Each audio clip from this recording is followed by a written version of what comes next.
que nos acompañan desde varios sitios del país, gente que está uniéndose de diferentes países, de diferentes provincias, para el servicio de traumatología y ortopedia del Hospital Metropolitano. Es un verdadero gusto, es un honor contar esta tarde con la presencia del doctor Edgar Pinilla. Será el doctor Fidel Cayón quien ha sido el contacto para este webinar, quien les hable del doctor, pero realmente yo solo puedo decirles que todos quienes le conocemos y sabemos de su trayectoria, es un verdadero orgullo, es una gran deferencia que ha tenido para nosotros el presentarse aquí. El doctor Pinilla es un verdadero formador de gente joven, a él lo deben varios de los colegas que trabajan tanto en nuestro hospital cuanto en otros hospitales del Ecuador, su formación en la subespecialidad de la mano. Antes de la conferencia al doctor Pinilla, y gracias a la gentil colaboración y auspicio que siempre tenemos de la empresa Grunenthal, el doctor Fernando Hidalgo, conocido especialista de nuestro medio, nos va a dar una charla relacionada al tema que vamos a tratar el día de hoy. Así es que vamos a empezar. Doctor Fernando Hidalgo, si por favor le habilita el micrófono y el video. Bienvenido a esta webinar y la pantalla es suya. Adelante, por favor.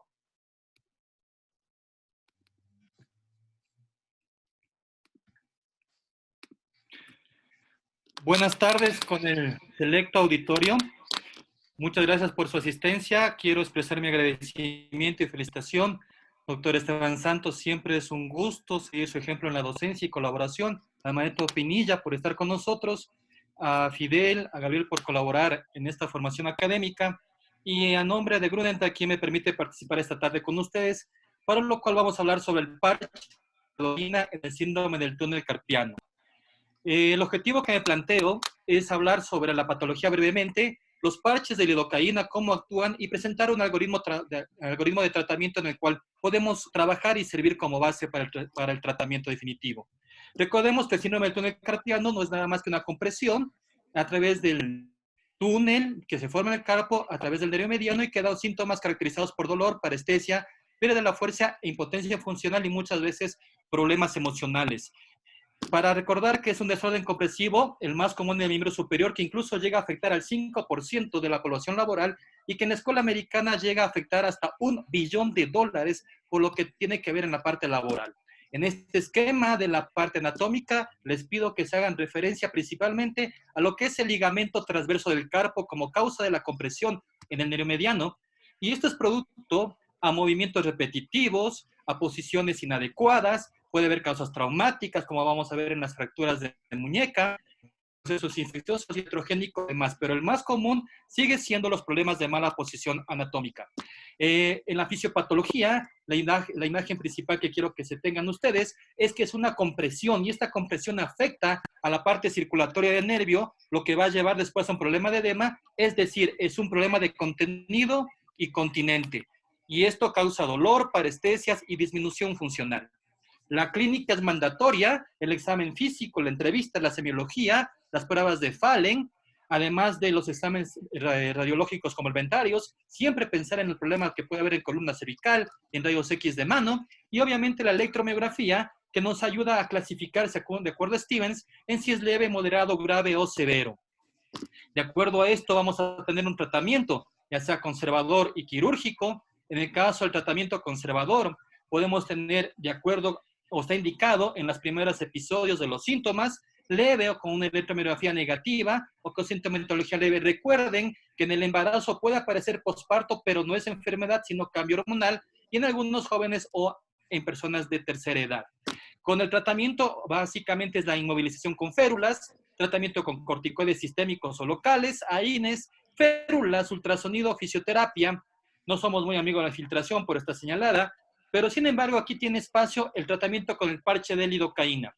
Estos parches de lidocaína que nos permiten coadyuvar o participar en el manejo del dolor, ya que en este parche la lidocaína al 5% va a estar dentro de un blando tejido hidrogel, impregnado con esta sustancia, y que nos sirve directamente en una posición de adhesión acuosa para beneficiarnos de esta medicación.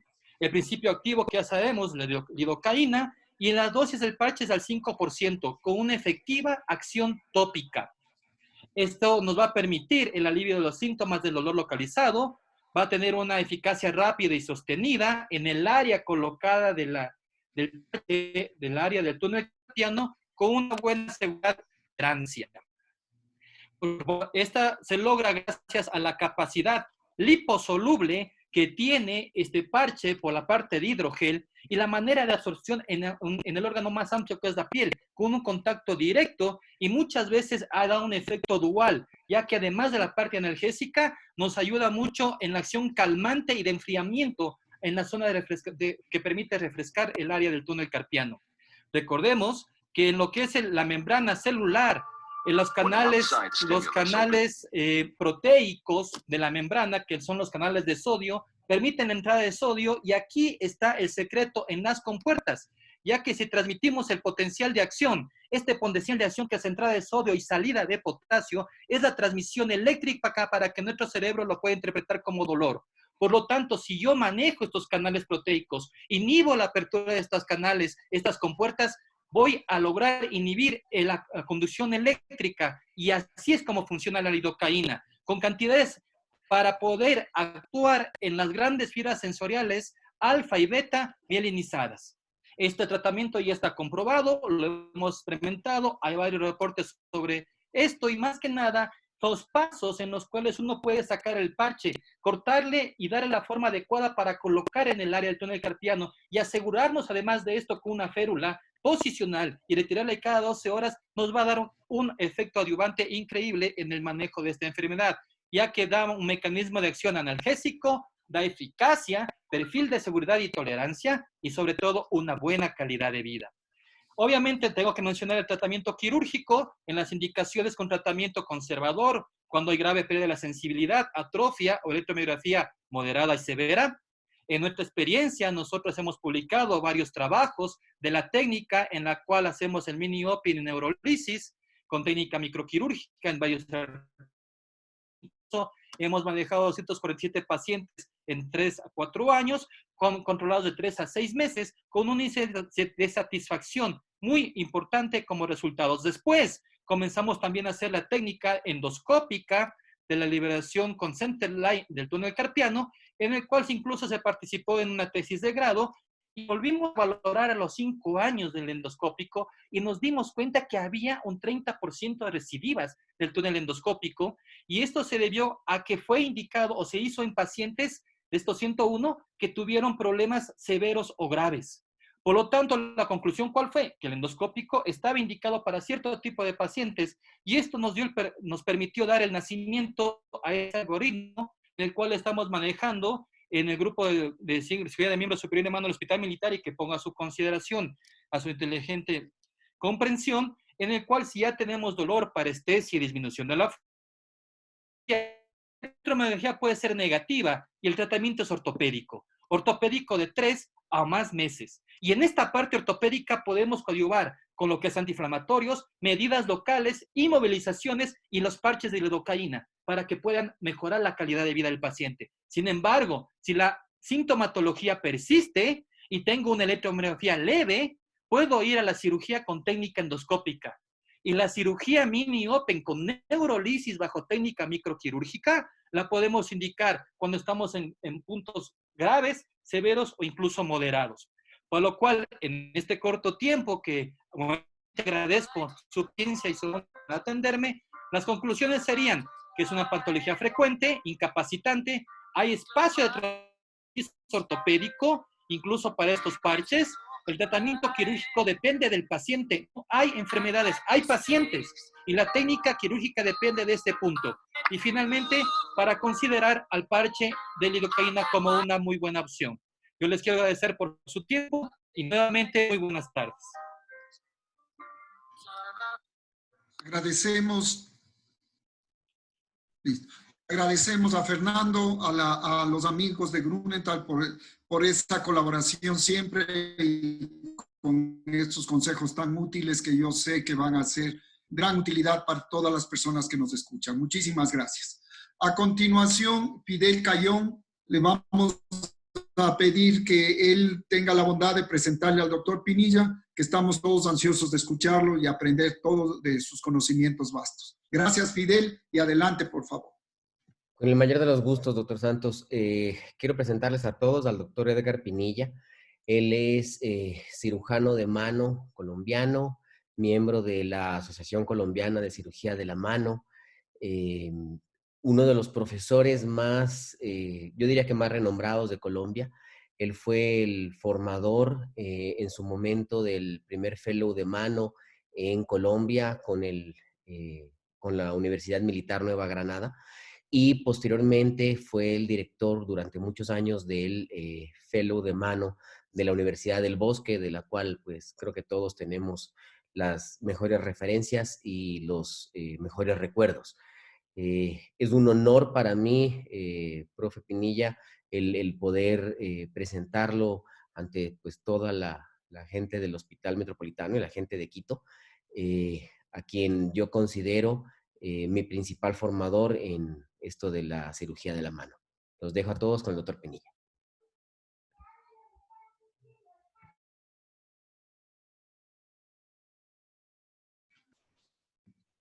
Habilitamos micrófono, Edgar, por favor. Ahí estamos. Muy buenas tardes.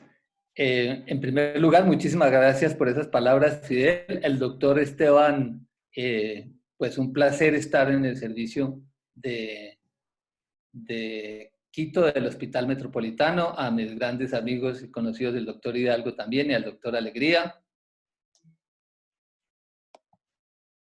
Es de verdad Ecuador una de las tierras queridas por mí. Desde mi juventud he estado por allá en el Cotopaxi, en el Chimborazo, disfrutando de todos los paisajes y la amabilidad de toda la gente ecuatoriana. Creo que la apertura que hizo el doctor Hidalgo está muy bien porque nos recuerda algo que a veces se nos olvida, porque muchas veces hablamos de los tratamientos, la evidencia, etcétera, pero con lo que terminó él con su flujograma es recordándonos esto depende de cada paciente, en qué estadio está este paciente. Entonces, lo que vamos a hablar hoy en las fracturas de radio también es situarnos un poquito en ese punto. Entonces, vamos a empezar.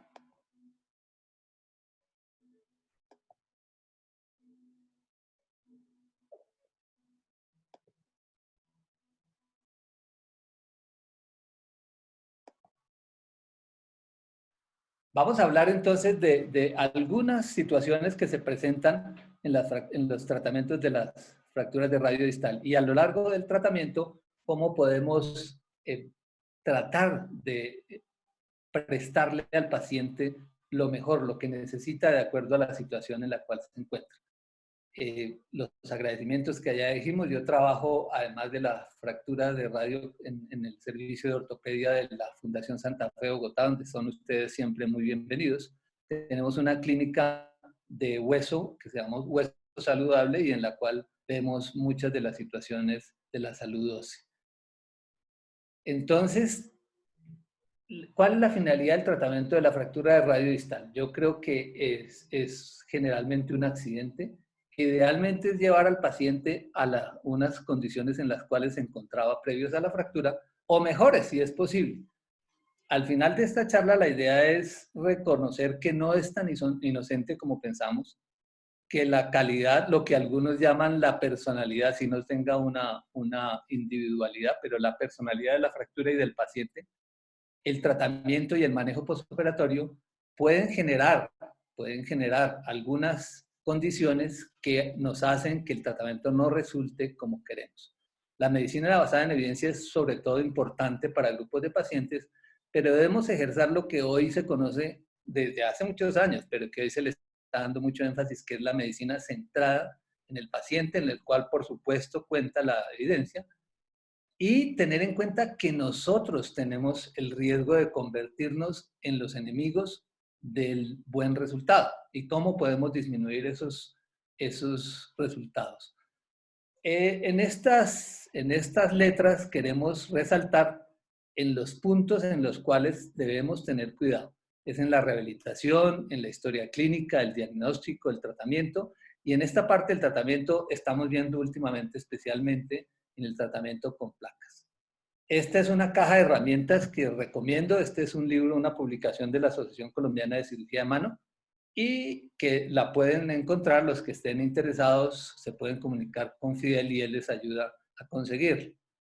Ahora, ¿dónde se pueden presentar errores? El problema que tenemos es que todo se confabula en la fractura de radio distal para que se presenten errores desde la historia, ¿sí? Porque esa frase que dijo Coles, pues ha sido, digamos, una de las cosas que ha sepultado al buen resultado de muchos pacientes. Porque él dijo, no importa que la mano quede como queda, algún día funcionará sin dolor.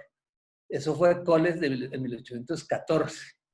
Es decir, esa es la evidencia que dio él, que la definió. Pero han ocurrido varias cosas. Miren, de los países latinoamericanos ya pasó el bicentenario de la independencia, la anestesia, la cirugía séptica, la electricidad, las radiografías.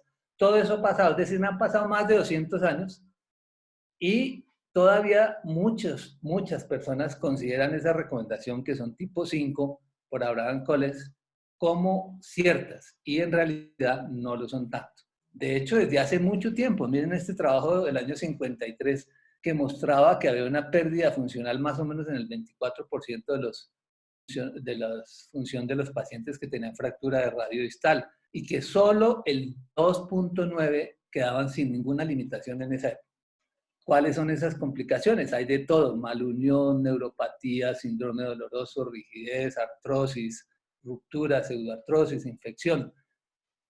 Este fue un trabajo bastante serio del doctor Cuni de la Clínica Mayo, en la cual miraba que con buenos tratamientos había más o menos un 31% de complicaciones. Y en este otro tratamiento nos hace caer en cuenta cómo lo que es el buen resultado depende, si lo dice el médico o si lo dice el paciente. Porque los médicos quedamos a veces contentos con la radiografía, pero no tratamos radiografías. Entonces, el punto de vista del paciente es muy importante.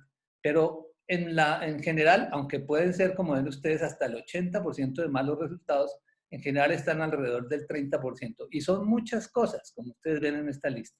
Son muchas cosas las que tienen que ver. Ahora, eso sin contar con las complicaciones derivadas de lesiones asociadas, que no son raras que se presenten. Incluyendo, por eso vamos a hacer un detalle además, que estas fracturas, como se presentan en dos grupos de edades, que las cuales hablaremos un poquito más adelante, en uno de ellos hay que ponerle una especial atención.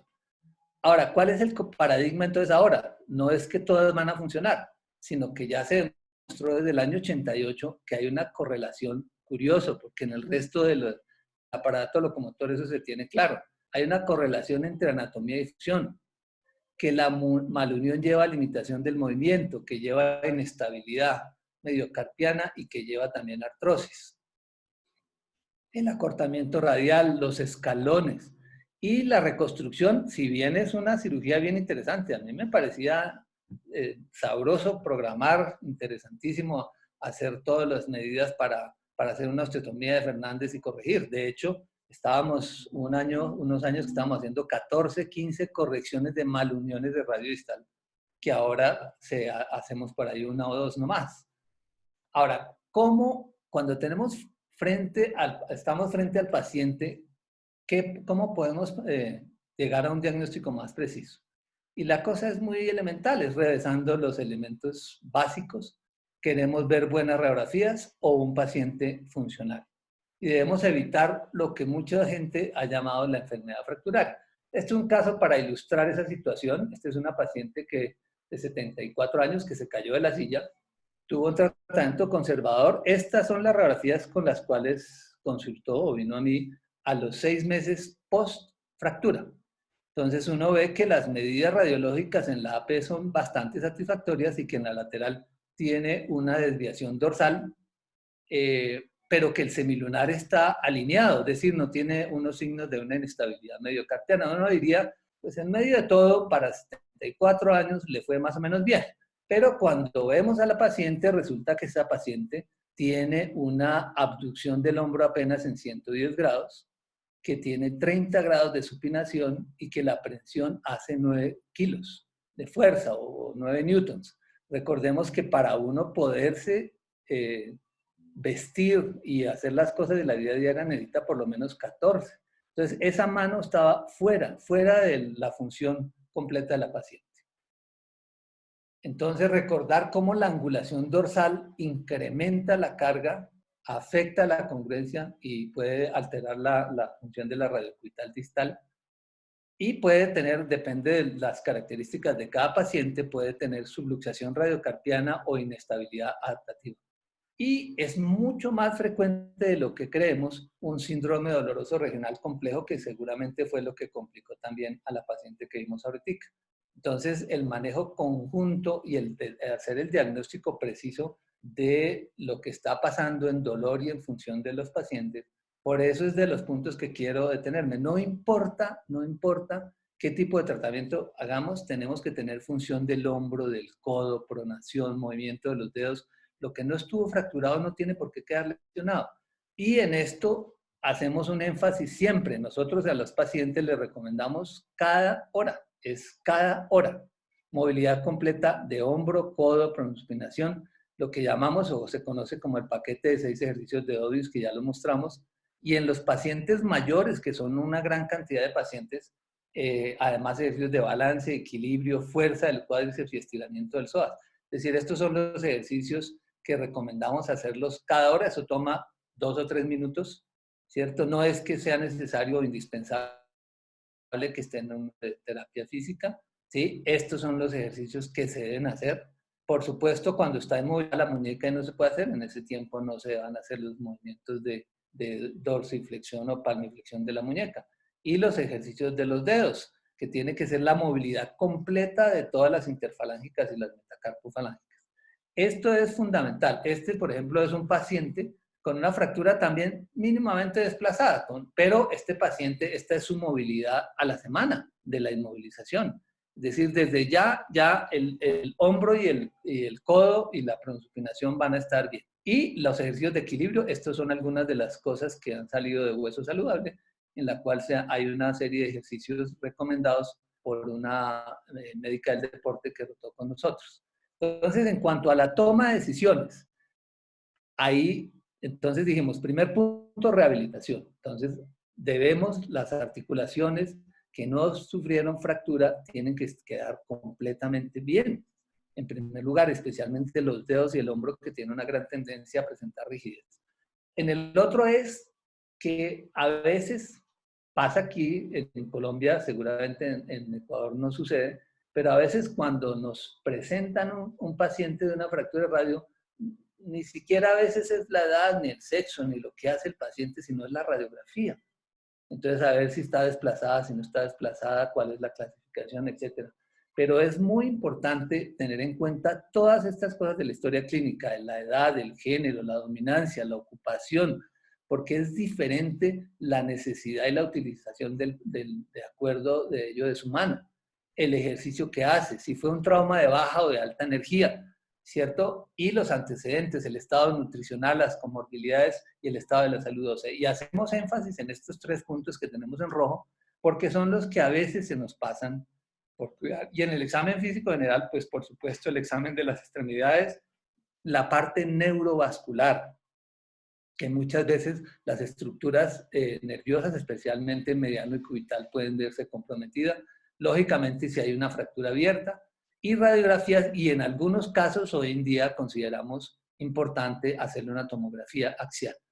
Y por supuesto, mirar si hay algún tipo de lesiones asociadas, como una inestabilidad radiocubital, del ligamento escapolunar o radiotriquetral, o lo que ustedes quieran de ligamentos en el carpo, fracturas de escafoides. Es importante, esto lo tenemos en la cabeza todos, pero a veces se queda ahí en la cabeza. ¿Sí? Tenemos 2 picos. Uno de los picos es en la preadolescencia y la adolescencia. Y esto ocurre por una actividad aumentada, ¿cierto? Porque el cuerpo exige hacer mucho ejercicio en esa época. Y como dice el endocrinólogo pediatra nuestro, pues usted tiene derecho a tener una fractura del antebrazo, de la muñeca en la vida, por ahí a los 8, 9, 10, 12 años. Pero una, no 2 ni 3. Entonces hemos encontrado nosotros que cuando antes le decíamos a las mamás, y yo ayer que era el Día de la Madre, hoy me doy golpes de pecho porque lo hice algunas veces, es que este muchacho presenta la segunda o tercera fractura del antebrazo o de otro sitio y nosotros, es que el niño es muy inquieto, toca tenerlo más tranquilito. En realidad, cuando hay más de una fractura por una trauma de baja energía, hay que ponerle, hay que estudiarlo. Y nosotros hemos encontrado varias causas de que haya problemas de hueso en pacientes adolescentes. No solamente ocurre en los mayores. Y el segundo pico es en personas mayores, que generalmente es por disminución de la calidad ósea, por la edad, los hábitos de vida, la nutrición, el aumento de caídas, es importantísimo, los problemas de visión, de equilibrio, la pérdida de acondicionamiento físico. Y pensar en la estrecha relación que hay con la debilidad muscular y sarcopenia, las caídas en un 90%, ¿sí? Y las comorbilidades. Todas estas cosas, el paciente, para que quede satisfecho, debe tener tratamiento de todos los aspectos y no solamente la parte del hueso. De esto comentaremos un poquitico más adelante. Y por supuesto, en el valle entre las dos montañas, así como en Ecuador hay dos cordilleras y en el centro hay un valle, en ese valle de la edad, generalmente la mayoría de los pacientes son trauma de alta energía. Pero una fractura que se produzca por un trauma muy leve, hay que estudiarlo. A veces simplemente es que la vitamina D está baja, a veces pasa que el paciente no tiene ingesta de calcio porque le digo que es vegetariano, a veces hay diversos tipos de problemas de salud. Entonces, queremos un paciente funcional.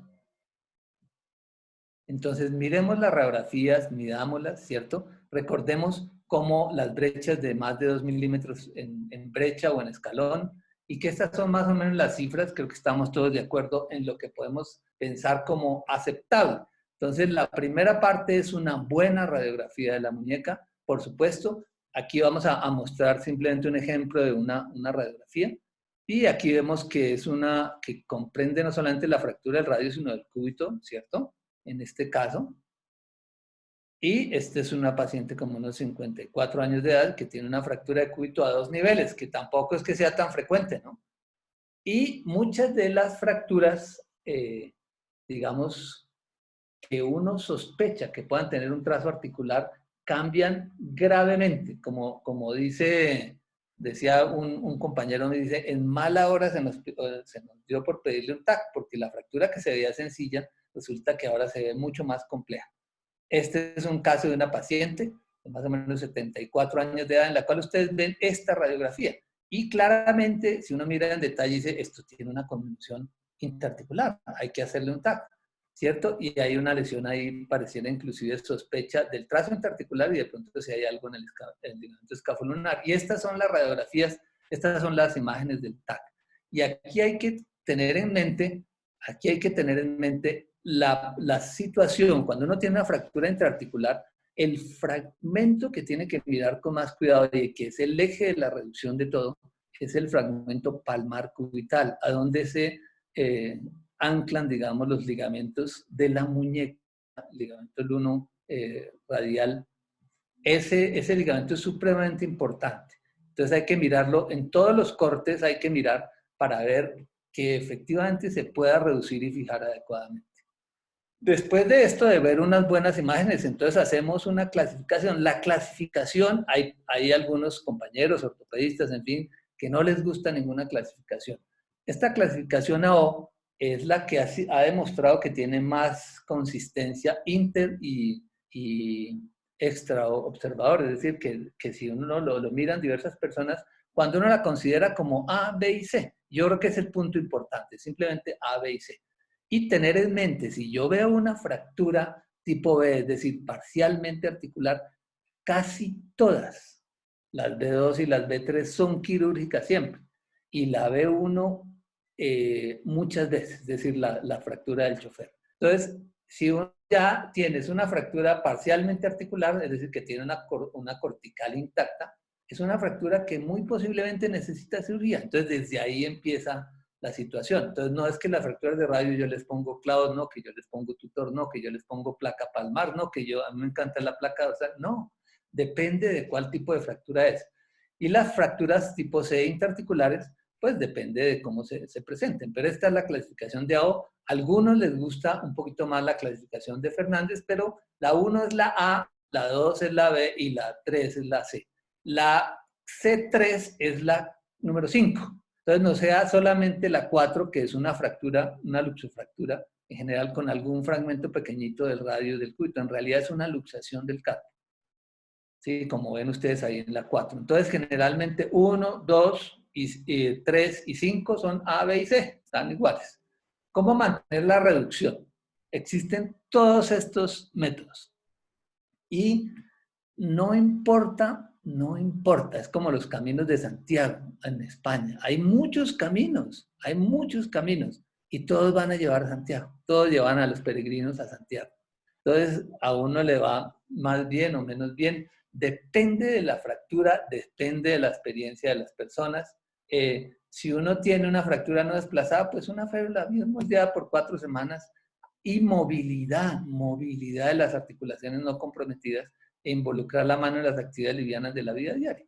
Es muy frecuente y es lo que más hacemos, digamos, en pacientes adolescentes, ¿cierto? Una fractura inclusive desplazada como esta se puede reducir perfectamente o no perfectamente, pero aceptablemente, y la función va a ser bastante satisfactoria. Tuvimos por mucho tiempo los clavos, y los clavos, digamos, ¿por qué sería que en 1814 no colocaron placas palmares si son tan buenas? Pues porque no había. Entonces, Clancy, ¿por qué no puso placas? Pues porque no había. Entonces, cada cosa tiene su momento y su forma de hacer. Si uno mira los artículos de Clancy, ¿cierto? Esto pusimos nosotros muchísimo. De las contraindicaciones que él escribe está la osteoporosis, pero ese rengloncito nos lo saltamos la mayoría de las veces. Otro método espectacular para mí fue el método de Ulson, que inclusive permite que las fracturas C2, es decir, que están en 2 fragmentos y que tienen la conmunión especialmente por el dorso, se puede manejar pero perfectamente y deja libre la articulación de la muñeca, se puede hacer pronunciación, deja libre el codo. Este método realmente nos encantó por mucho tiempo, pero también tiene contraindicaciones y era el desplazamiento palmar de las fracturas. O sea, todas las fracturas tipo B3, las que se van hacia la palma, no se podían tratar. Y los clavos también en unos pacientes de calidad ósea regular tampoco se pueden sostener a veces muy bien. Este método de Francia, de Capangi, también es muy bueno y todavía inclusive se puede utilizar,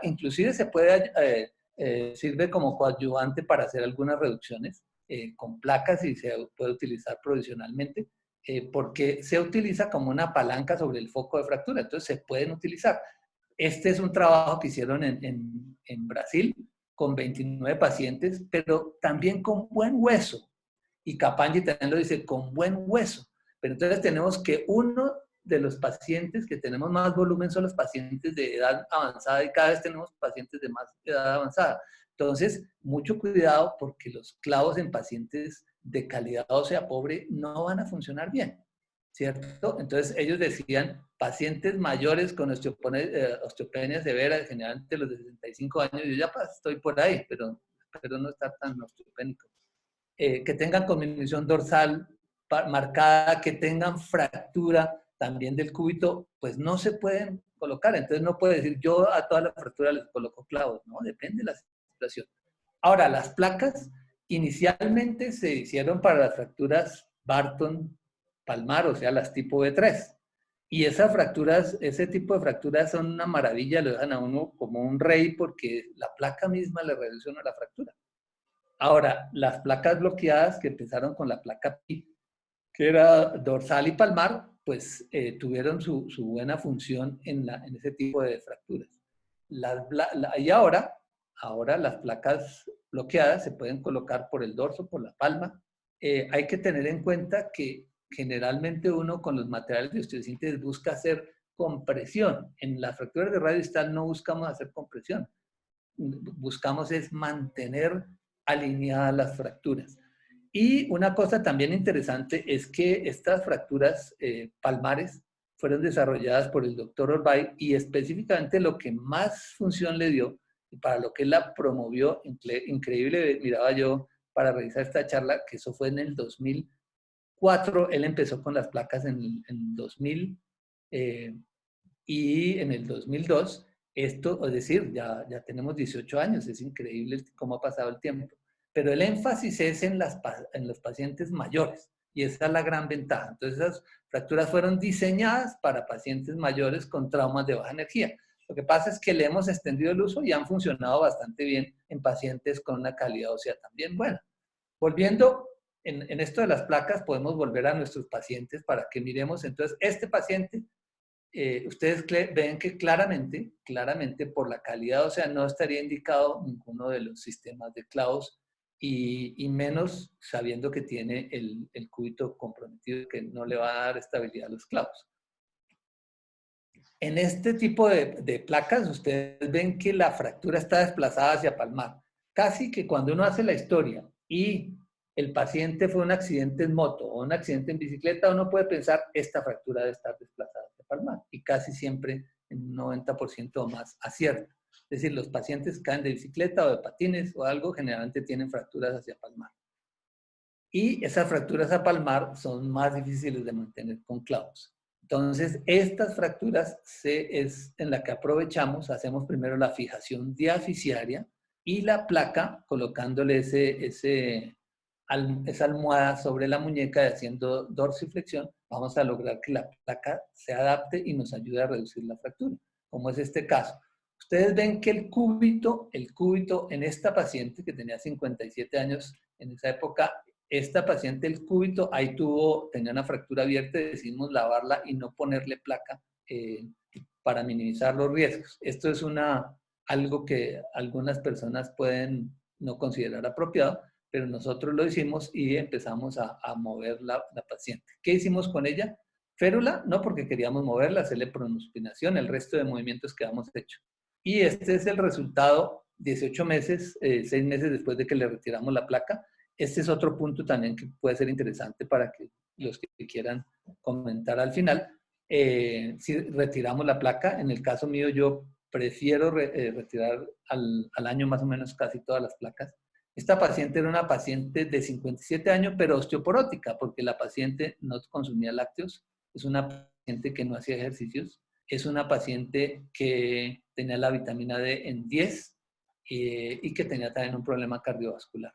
Entonces, es una paciente de lo que diríamos hoy de riesgo COVID alto, pero hizo sus ejercicios, empezó a cuidarse y este es el resultado. Y este es el resultado después antecitos de quitarle la placa, en el cual vemos que hay una excelente movilidad para una fractura un poquito compleja.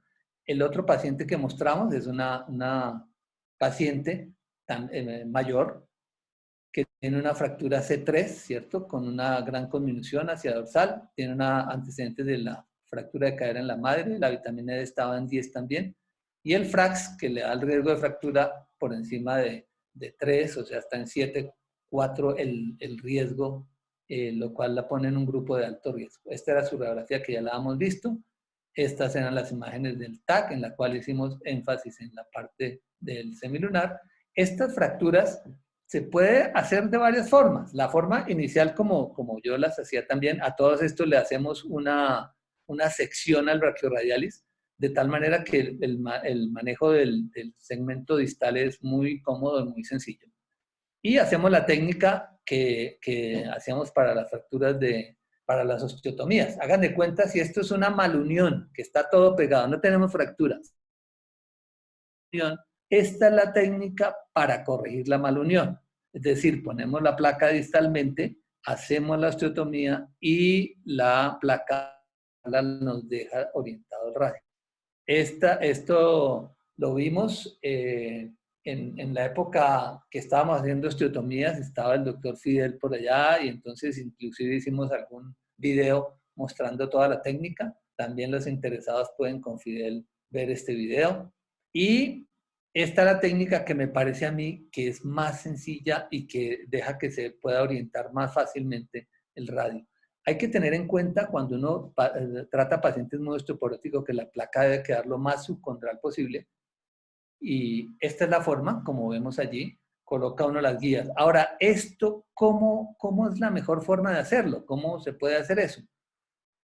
Hay que guiarse por la línea de las aguas, que es el reborde que tenemos al final del radio. Entonces, si uno hace un abordaje o mini abordaje o como quiera, pero que sienta más o menos 2 milímetros proximal, va a colocar el primer clavo. ¿Cuál es el primer clavo? El del lado cubital, porque vamos a fijar primero que todo. Al tener esto, si uno tiene un trazo intraarticular, uno puede, traccionando el pulgar, presionándolo, cerrando, colocando unas pinzas en la punta, como ahorita de pronto miramos, uno puede movilizar y reducir la parte intraarticular. Y la placa le va a quedar levantada. Después colocan todos los tornillos de la parte distal, ¿cierto?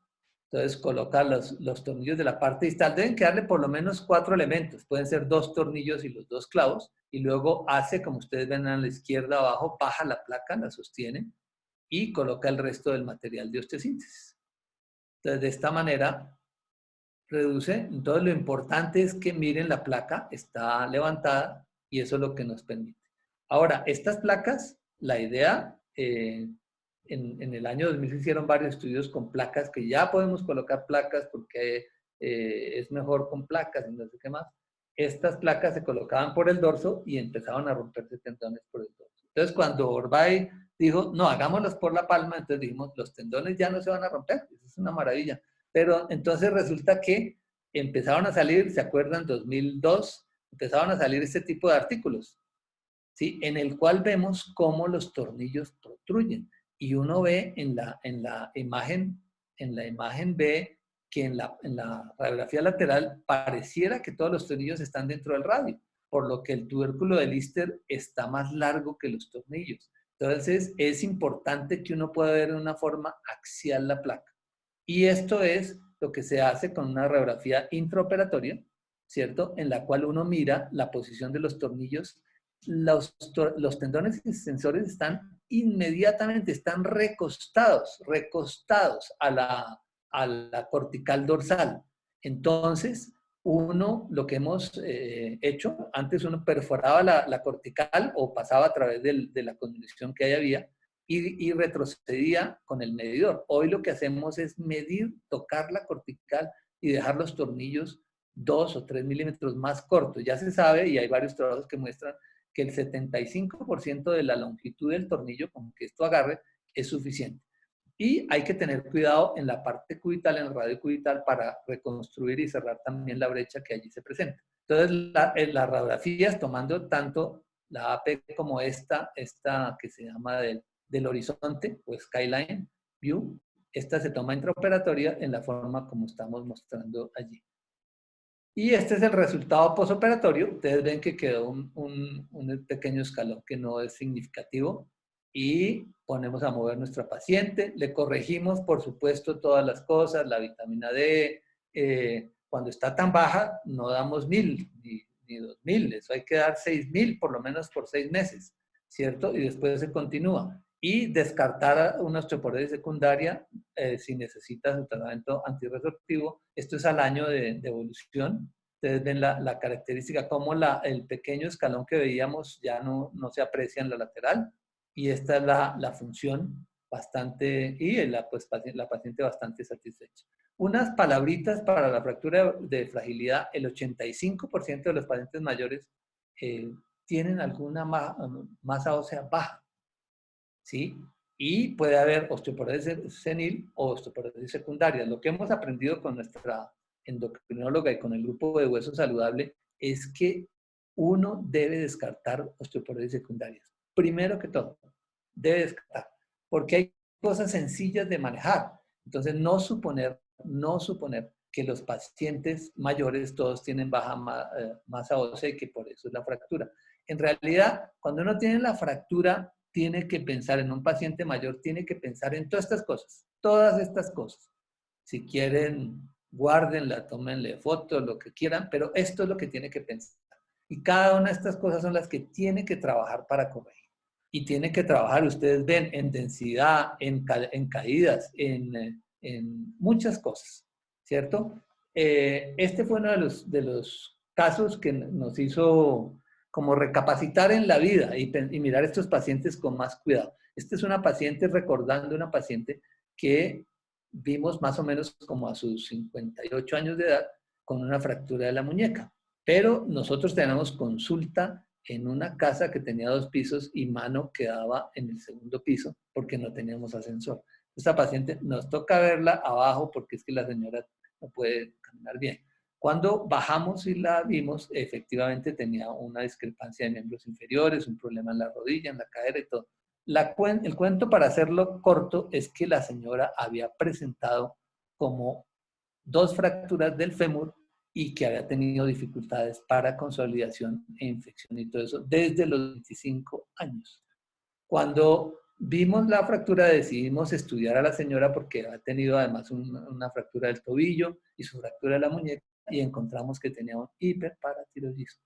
Entonces esto se corrigió quirúrgicamente, se le arregló su problema y lo que yo pensaba, esta señora lleva más de 25 años sufriendo de sus fracturas, de su problema. Si nosotros le ponemos cuidado, ¿cómo fue que se fracturó esa señora la primera vez el fémur? Se cayó de su altura, o sea, una fractura por fragilidad.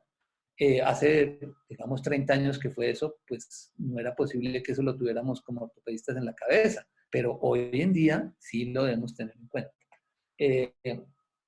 Y hay publicaciones que ya van a completar como 20 años, que las fracturas por fragilidad predicen otras fracturas. Entonces, todos los pacientes nuestros que sean mayores, que tengan una fractura de radio distal, pueden presentar otras fracturas, incluyendo la de cadera, que puede ser mortal, como todos sabemos. Y el riesgo no es bajito. Miren ustedes, esto fue una corte retrospectiva ya en Rochester, el índice acumulado del 55% para 10 años y 80% para 20 años. Es una cosa absurda, es un riesgo muy grande. Entonces, a los pacientes tenemos que hacerle el FRAX. Yo, qué pena, no mire si hay FRAX para Ecuador, pero se puede hacer FRAX de cualquier país parecido. Y ahí le sale uno el riesgo. Si tiene un riesgo mayor de una fractura osteoporótica mayor del 20% o un riesgo mayor del 3% de fractura de cadera, es un paciente que toca estudiarle su osteoporosis con cuidado. Entonces, la fractura por fragilidad actual o en los antecedentes es una bandera roja que nos debe obligar a mirar los pacientes con cuidado. Y es uno de los errores más frecuentes. Yo tengo varios pacientes que han tenido fractura de radio en un año y luego 3 o 4 años otra fractura de radio, pacientes que han tenido fractura de cadera y luego fractura de radio. Es una cosa importante para tener en cuenta. Y además, los pacientes que no tengan osteoporosis de los pacientes mayores también tienen un riesgo, como ustedes ven acá. También tienen riesgo porque tienen problemas de caídas, tienen problemas musculares. Entonces, de todas maneras, todos los pacientes se van a beneficiar de que los estudiemos cuidadosamente. Este es un ejemplo. Y entonces, ¿qué hacemos? Si ahora la gente sobrevive más. Este caso ya Fidel lo conocía, por supuesto, que es una paciente de 100 años, ¿cierto? Que cayó de su altura, pero usaba caminador por una fractura de cadera 7 años antes. Entonces, esto fue a los 93 años su fractura de cadera. Para esa fecha, pues había que ponerle un Thompson o algo rápido. Hoy en día no se hace eso, pero porque esta paciente de pronto va a sobrevivir poco. Pero ustedes ven ahí que tuvo además una fractura del subtrocantérica y además tuvo un protrusio y además.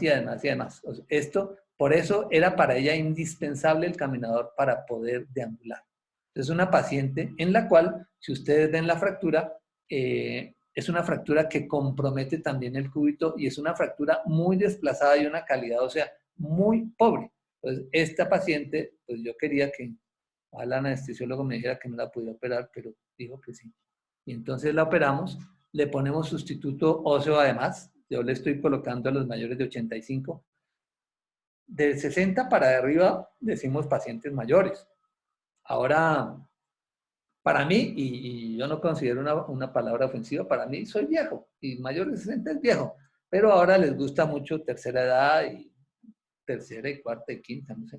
Como no ofendamos a los pacientes de acuerdo a lo que son, no se les puede decir abuelos, abuelo para mí es mi mayor orgullo, pero entonces de acuerdo como sea su paciente, eso es los apelativos, el tratamiento, todo es de acuerdo al paciente, de acuerdo al paciente. Esta paciente entonces, al segundo día postoperatorio, estaba apoyando. Hay una cosa que me duele un poquito en la consulta de hueso saludable, pues tengo al doctor Carlos Mario, que es un excelente traumatólogo y especialista en cadera y todo, y entonces ellos dicen, la fractura de cadera la operamos, pero tiene que poder caminar sobre esa pierna al otro día, si no está mal operada.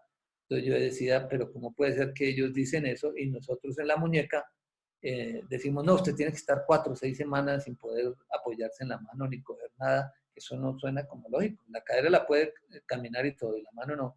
Entonces tenemos que hacer osteosíntesis que sean suficientemente estables para que permitan la actividad.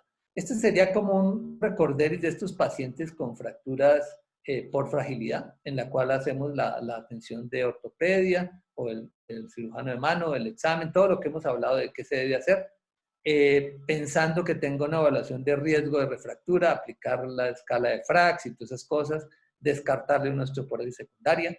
En cada uno de esos pasos podemos cometer errores, por omisión, por desconocimiento, prevenir las caídas.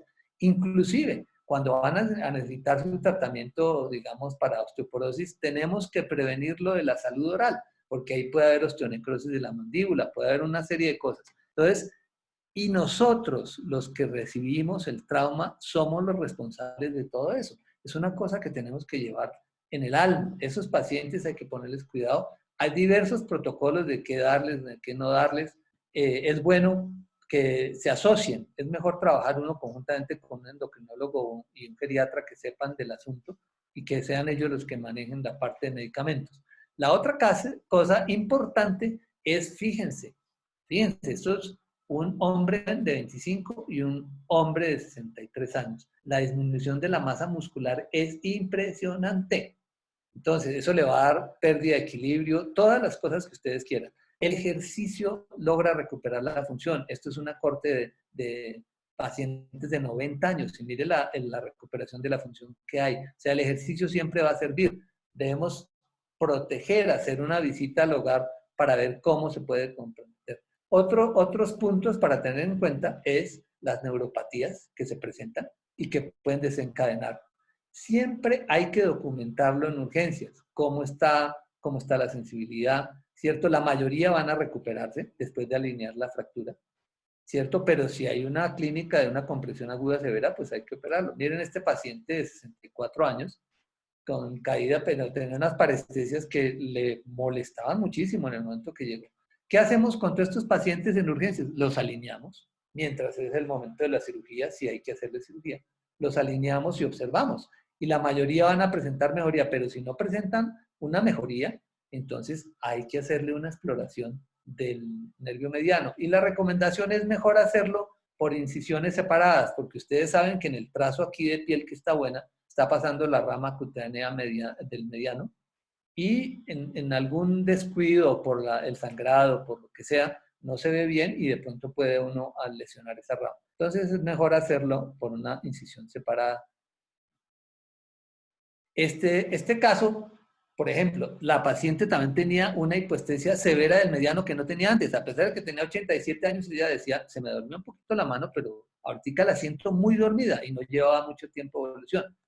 Yo no sé si ustedes aprecian, pero dice, pero ¿cómo hacemos? El doctor Pinilla dijo que le realineamos la muñeca, pero está realineada.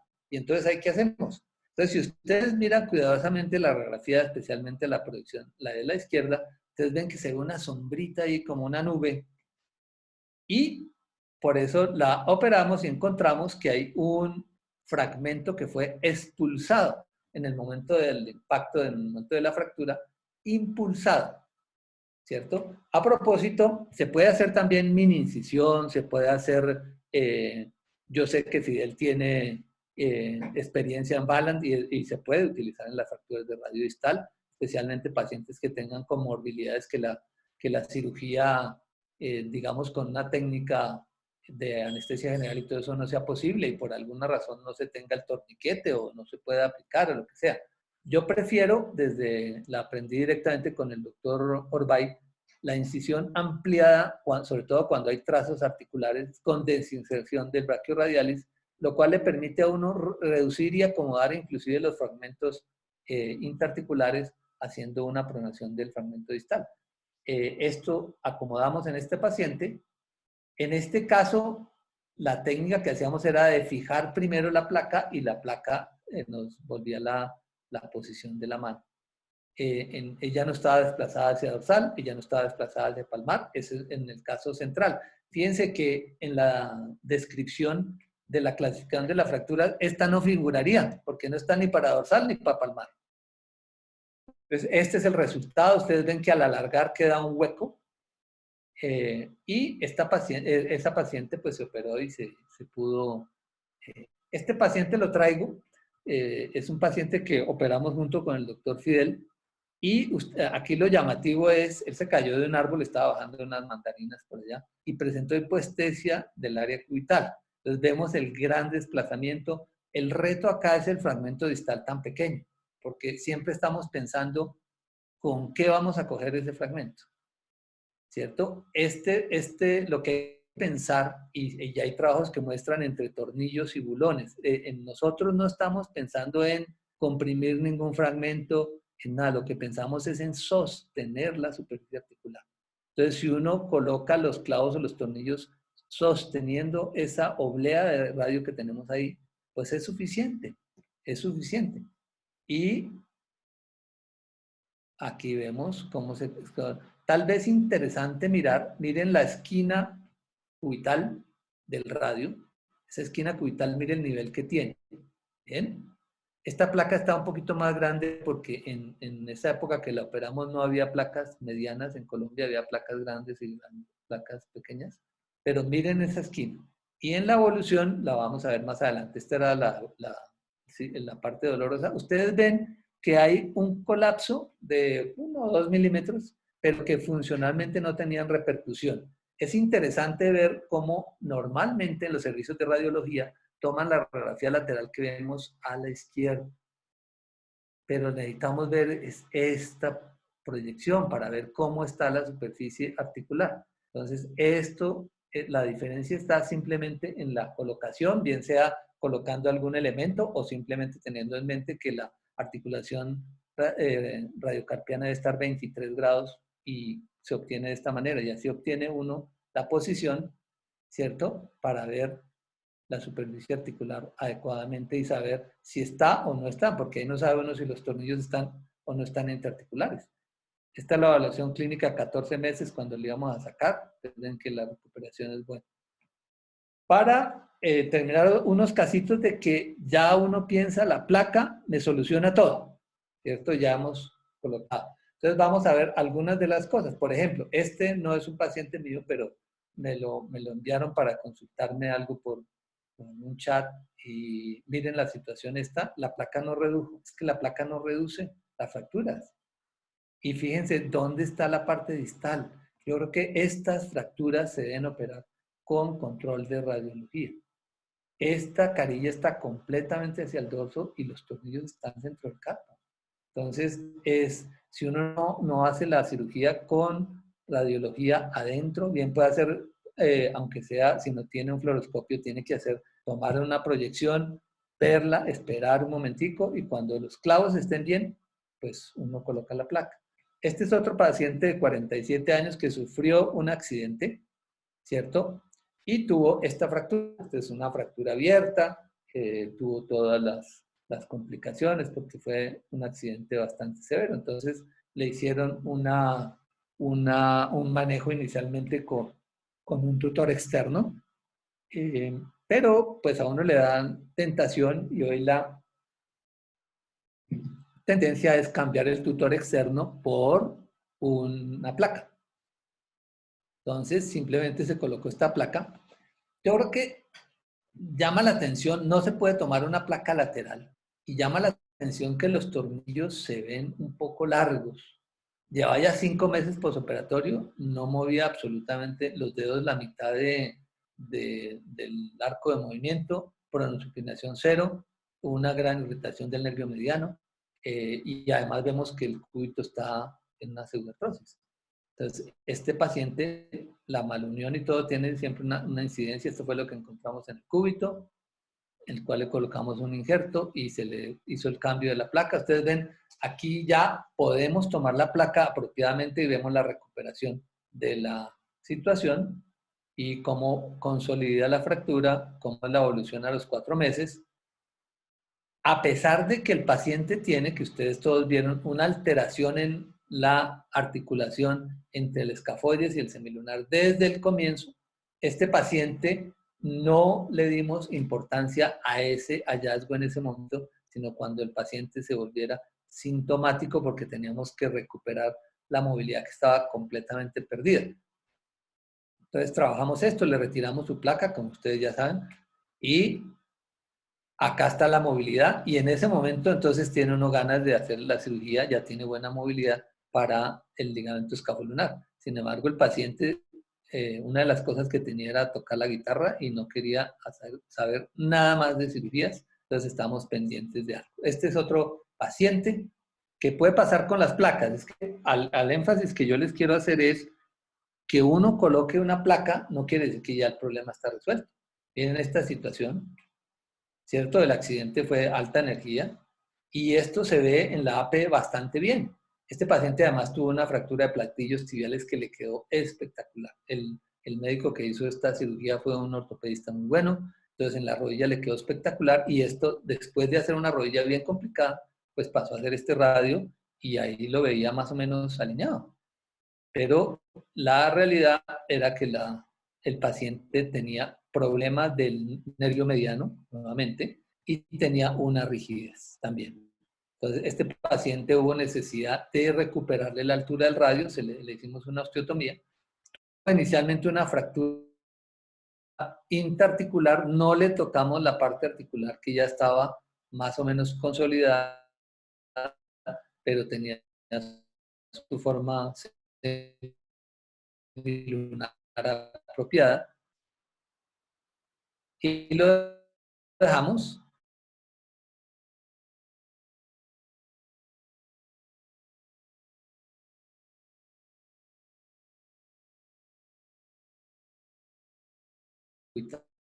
Tampoco. Y este es el resultado de su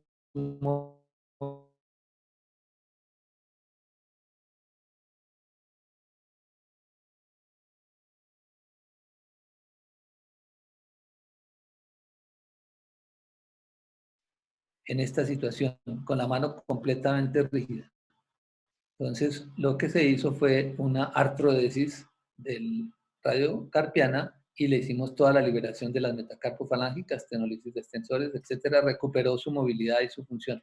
Pero esto es para terminar. Entonces, si tenemos un paciente que es un trauma de alta energía, que es un paciente que le operamos o le hacemos un tratamiento conservador y ahí termina. Pero si es un paciente que tiene una fractura, que es un trauma de baja energía, entonces tenemos que hacerle todo esto, tenemos que estudiarlo, tenemos que hacerle el FRAX, tenemos que hacer la densitometría, tenemos que hacer, mirar si es una osteoporosis primaria o secundaria, ¿cierto? Mirar los factores de nutrición, la prevención de caídas, la parte de oftalmología, si es por eso que se está cayendo, hacer un programa de ejercicios para miembros inferiores, tener todas las partes de unos hábitos saludables y de esa manera, e inclusive la odontología que había mencionado, de esa manera podemos hacerle un tratamiento completo a los pacientes y evitar que tengamos errores en su tratamiento. Entonces la fractura no es tan inocente y debemos tener en cuenta la calidad ósea y los factores nuestros en los cuales podemos quedarnos cortos o quedarnos largos en el tratamiento. El poder, como dice esto, está en sus manos. Ahorita con el COVID es de lavárnoslas cada rato y perfecto, muchísimas gracias.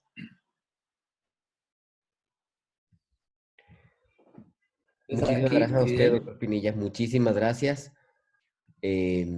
Vamos a hablar un poquito ahora sí de la... ¿Puedes cerrar la pantalla? Sí, en eso estoy justamente ahorita. Ya. Ahí estamos. Bueno, hay varias preguntas que están en este momento en la palestra y creo que podemos ir analizando un poco cada una de ellas. La primera que tengo por acá es justamente su opinión acerca del uso de placas, si todas las fracturas de radio distal, indistintamente de su característica y edad del paciente, ya que mencionan como que está en boga o como que es una moda de los cirujanos de mano el hacer eso, el manejar toda fractura indistintamente con placas. Creo que lo habíamos dicho en la charla, es decir, existe todo un juego de tratamientos dependiendo del paciente. Es un paciente joven, paciente, digamos, de unos 10 años, pues le vamos a colocar un tratamiento cerrado, va a ser un yeso. Si es un paciente mayor, de 70 años también, con una fractura que no está desplazada mayormente, ese también se le puede colocar una férula simplemente y va a moverse. Si es un paciente que está con una buena calidad ósea y tiene una fractura extraarticular tipo A, que uno le hace una reducción, le puede la reducción cerrada sola o ponerle, si quiere, algún clavo. También tiene que ver la profesión. Ahorita en octubre, antes de todo este problema del COVID, un cirujano cardiovascular él se fue para Londres a un congreso y él se cayó porque él hace mucho ejercicio, pues como es cirujano cardiovascular, dice, hay que hacer ejercicio. Y allá se cayó y se hizo una fractura de radio, que estaba acortada muy poquito, pero sí estaba como unos 30 grados hacia el dorso. Entonces, es un paciente que no era muy, tenía como unos 48 años. Es un paciente que relativamente uno podía ponerle clavos, pero es un paciente que necesita recuperarse pronto. Y él hacía muchas angiografías y todas esas cosas, entonces necesitaba recuperarse pronto. Entonces, en ese caso, para él específicamente, le iba bien con una placa. Entonces, yo lo que quiero hacer énfasis era lo que decía con el doctor Hidalgo y todo, cómo es el paciente, qué hace, cuál es su mano, qué tiene que hacer. Entonces, para un violinista, también hemos tenido la mano izquierda. Uno dice, no es la mano dominante, pero es un violinista y tiene que flejar mucho la muñeca. Entonces, tenemos que hacerle una cirugía que le permita movilizarse más. He tenido pacientes, como les dije, de fracturas de los dos radios, con una diferencia de tiempo como de 12 años. Hubo una señora que traté con un método de Wilson que a mí me fascina. Ese método de Wilson y luego le decidimos 12 años después ponerle una placa. Ella estuvo muy feliz con su tratamiento de Wilson, la muñeca le quedó perfecta y yo le decía, ¿usted qué prefiere? Si en este momento tuviera la otra muñeca, dijo, doctor, con la otra me fue muy bien, con el Wilson.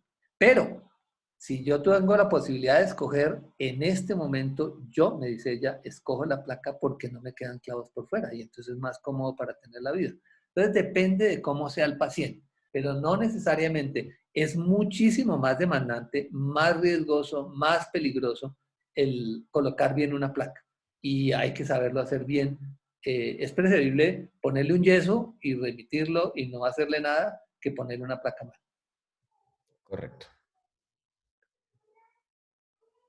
Pinilla, por acá hay otra pregunta y siguiendo la parte de las preguntas acerca de las placas, Alexander Casallas pregunta, ¿en qué ocasiones utilizaría placas dorsales? Adicionando a esta pregunta, tal vez quería hacer un comentario de que básicamente uno ya, como cirujanos de mano, ya no utiliza tanto la clasificación de Fernández como tal, sino más bien utiliza lo que usted dice, la clasificación A, B o C, si es extraarticular, qué tan comprometida está la parte interarticular, y se basa mucho en la tomografía, en las líneas de fractura que pasan a través de la superficie articular. Y creo que, no sé, adelantándome, las placas dorsales básicamente dependerán del trazo de fractura, el tipo de configuración de fractura y lo que uno quiera restaurar. No por ser una combinación dorsal uno va a utilizar placas dorsales, sino más bien tendrá que ver lo que acaba de decir, características del paciente, tipo de fractura, etcétera. Entonces, a usted le preguntan básicamente en qué casos utiliza las placas dorsales. Miremos un instante, a ver si podemos llegar aquí a nuestra clasificación. Sí. Voy a ver si podemos compartir la pantalla aquí un instante. Aplaste, muévale el... Compartir pantalla. Eso. Póngale compartir pantalla. Eso. Ahí está. Entonces aquí ustedes ven en la fractura, vamos a ver si podemos aquí ponerla En esta clasificación, como les digo, es básicamente la misma, la de Fernández y la de... son muy parecidas. Pero si ustedes miran en las fracturas tipo B, dice B1, estiloide radial o del chofer. B2, labio dorsal o la que se llama Barton dorsal. Y B3, labio palmar o Barton palmar. Entonces, si uno tiene una fractura en la cual la cortical palmar está íntegra, como es en el Barton dorsal, entonces es más cómodo reducirla por la parte dorsal, porque está viendo. Cuando uno entra por la parte palmar ve que el radio está todo perfecto. Se podría hacer juntando artroscopia y de pronto con el intensificador para ver la superficie articular que quede en el puesto, pero es más cómodo hacerlo por dorsal. Y por dorsal tiene la ventaja, cuando uno tiene que abordar dorsal, tiene la gran ventaja de que uno puede ver la superficie articular perfectamente y reducirla lo mejor posible. Entonces yo creo que las placas dorsales quedan para cuando uno tenga un Barton dorsal. Ahora, en algunos casos es muy simpático, Fidel, si quieres quitarme la pantalla, compartir. Ya la quitamos. Ahí estamos. Listo. Aquí estoy. Hay muchas veces que a mí me dicen, nos tocó hacer abordaje palmar y dorsal, pero la mayoría de las veces, la gran mayoría, uno puede hacerlas si tiene que colocar una placa. Si no es un Barton dorsal, la mayoría de las veces las puede hacer solamente con palmar. Hay un punto interesante y es que cuando uno tiene conminución dorsal, hay una pinza especial, algunas casas tienen esa pinza especial que hace compresión de la parte dorsal sobre la parte palmar, o lo hace uno con el dedo. Y de esa manera aproxima la cortical y no deja que los tornillos o los bulones vayan a empujar la cortical dorsal. Entonces, ese es un truco que utilizamos. Lo mismo la pinza de puntas para cerrar el trazo interarticular, digamos, que se ve a nivel del espacio entre el escafoides y el semilunar. Entonces, resumiendo, entonces las placas dorsales siempre pensarlas cuando uno tiene una fractura que es tipo B2 o Barton dorsal. Bueno, hay un montón de preguntas. Voy a tratar de ir un poco sumando algunas. Aquí hay una que preguntan acerca, el doctor Gonzalo Quillas pregunta acerca de los fijadores externos. ¿Qué tan frecuentemente lo utiliza y cuándo lo utiliza, cuánto tiempo lo mantiene? Ya, el fijador externo, de hecho yo creo que ha recuperado en la muñeca pues la situación que tiene en la pierna. Es decir, cuando utilizamos un tutor externo en una fractura tibia. Entonces, digamos, en una fractura abierta que tiene mucha lesión de tejidos blandos, ¿cierto? Pero para una fractura que sea cerrada, normalmente no utilizamos un tutor externo. Antes es que no teníamos, en la continuación de la metáfisis, no había forma de sostenerlo. Entonces, se puede, si uno no tiene cómo sostenerlo, entonces tocaría con un tutor externo. Pero se ha visto, y ahí en la descripción de la placa, puede usar uno una placa de antebrazo que la desliza y le puede hacer una fijación al metacarpiano del radio, entonces lo utiliza como un tutor interno.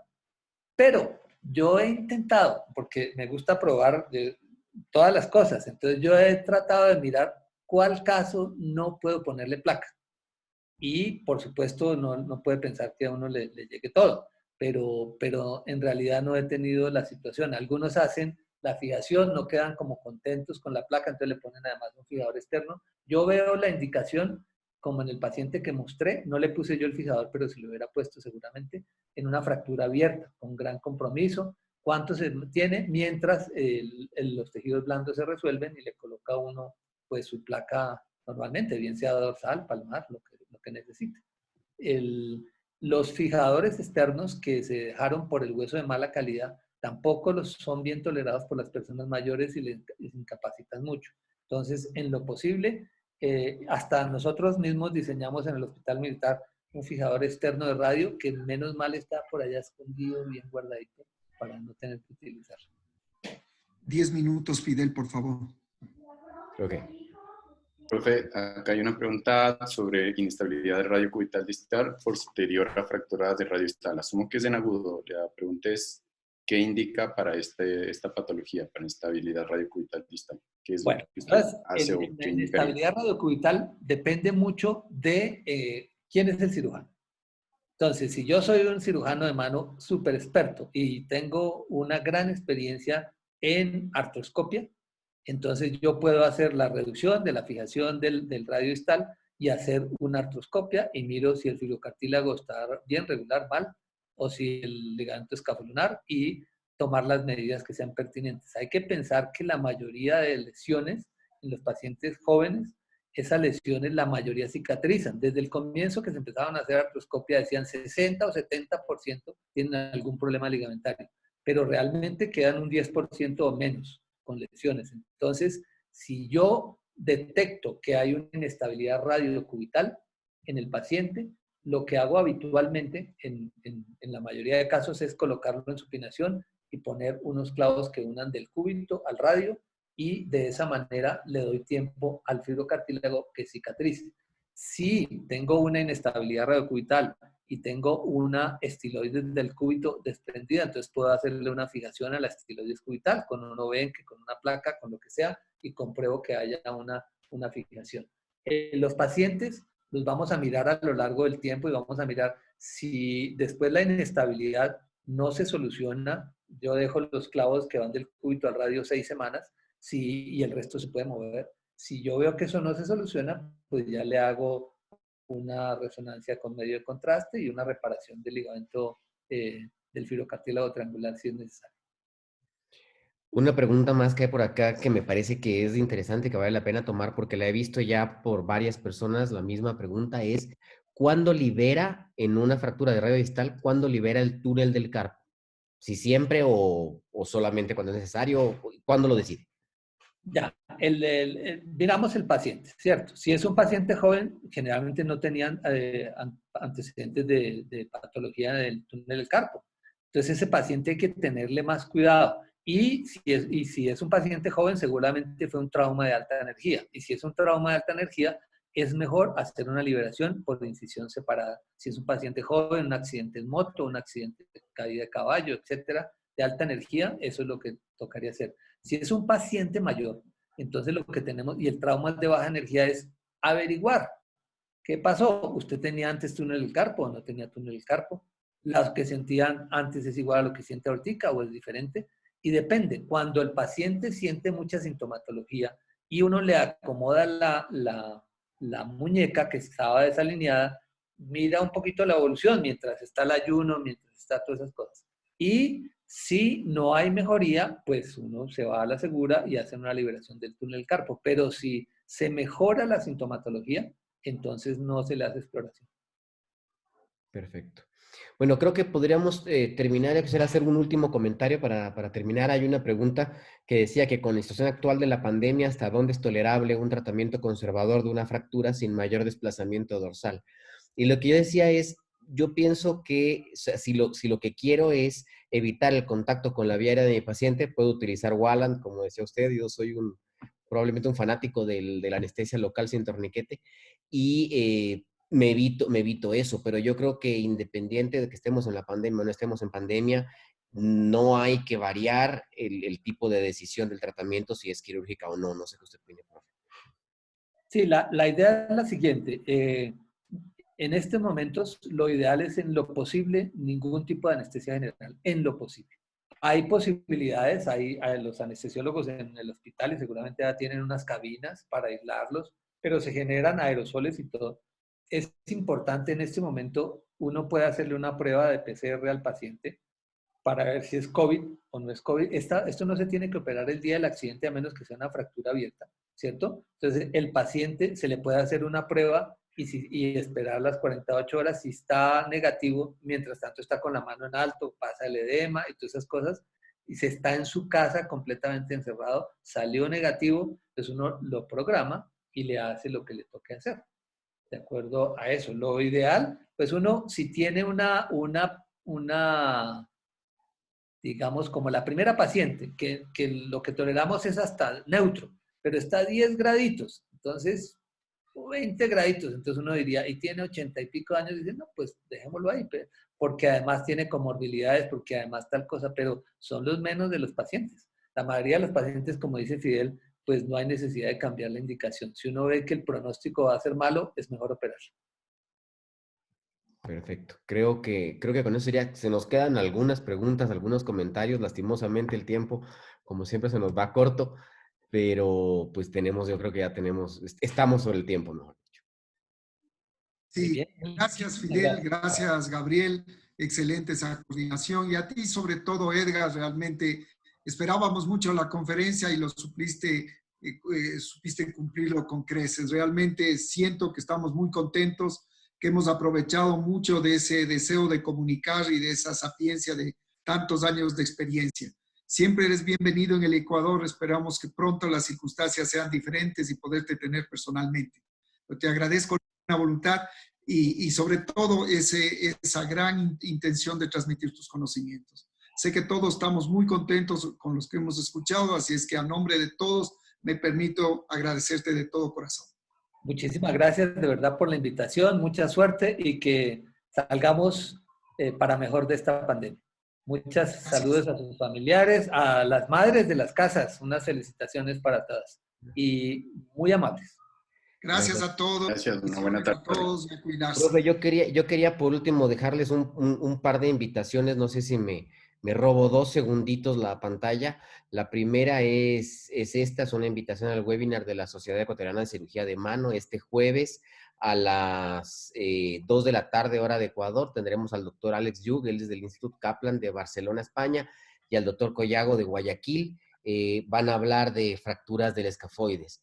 Y para la gente que estaban listos para nuestro curso TRIMED y que esta pandemia nos dejó con las ganas, pues les adelanto que pronto, como Sociedad Ecuatoriana de Cirugía de Mano, tendremos el primer curso virtual de lesiones en el extremo distal del antebrazo. Este se los dejo para hacerles tener un poco de ganas nada más y estar ya cerca de lo que vamos a hacer. Muchísimas gracias a todos. No, perfecto. Muy buenas actividades. Muchas gracias, Fidel, y esperamos poder asistir a todas. Muy amable. Que estén muy bien. Felicidades a todos. Gracias, jefe. Un abrazo para todos. Una buena tarde. Chao, Gabriel. Chao. Fernando.